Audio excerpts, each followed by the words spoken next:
பிரியமானவர்களே, இயேசு கிறிஸ்துவின் நாமத்தில் உங்களுக்கு என் அன்பின் வாழ்த்துக்கள். நல்லா இருக்கீங்களா? சந்தோஷமா இருக்கிறீங்களா?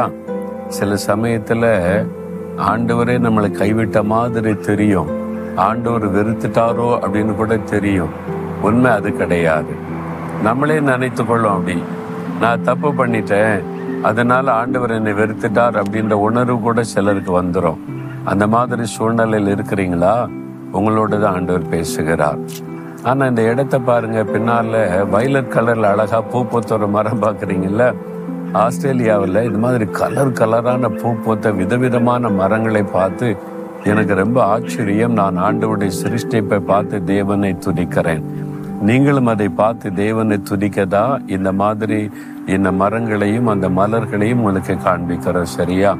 சரி, ஆண்டவர் எனக்கு என்ன வார்த்தை சொல்றார் அப்படின்னா, லேவியராகமம் 26 அதிகாரம் 44 வசனத்துல, நான் அவர்களை கைவிடவும் வெறுக்கவும் மாட்டேன் அப்படின்னு ஆண்டு சொல்றார்.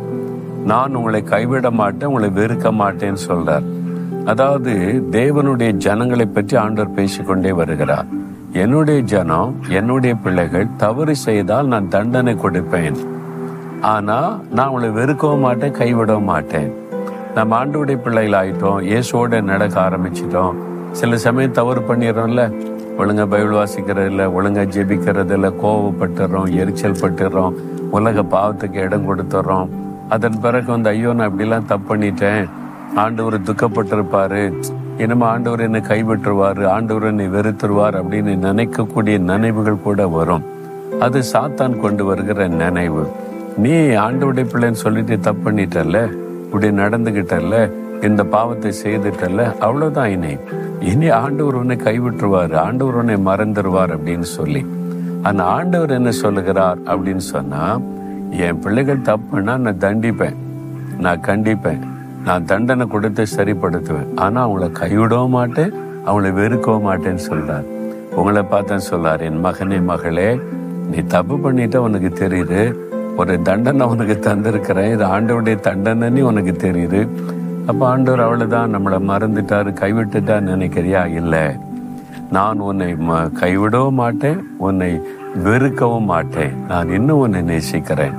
நீ தப்பே பண்ணிட்டா கூட என் பிள்ளை தானே, நான் தண்டனைப்படுத்தி சரிப்படுத்தவனே இல்லாமல் உன்னை வெறுத்து ஒதுக்க மாட்டேன், உன்னை கைவிட்டு விட மாட்டேன் அப்படின்னு ஆண்டவர் சொல்றார்.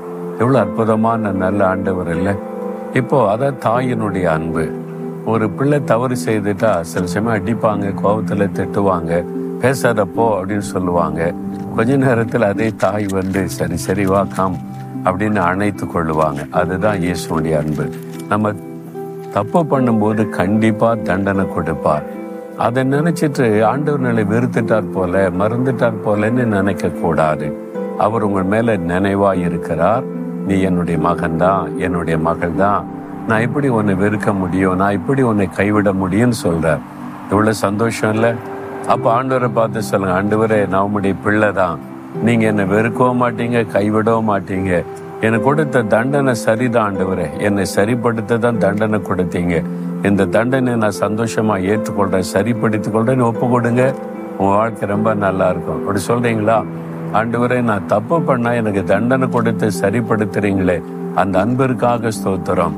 நீங்க என்னை வெறுக்கவும் மாட்டீங்க, கைவிடவும் மாட்டீங்க என்பதை நான் அறிந்து கொண்டேன். என்னை வெறுக்காத கைவிடாத தேவனுக்கு ஸ்தோத்திரம், ஸ்தோத்திரம். இயேசுவின் நாமத்தில் ஆமேன், ஆமேன்.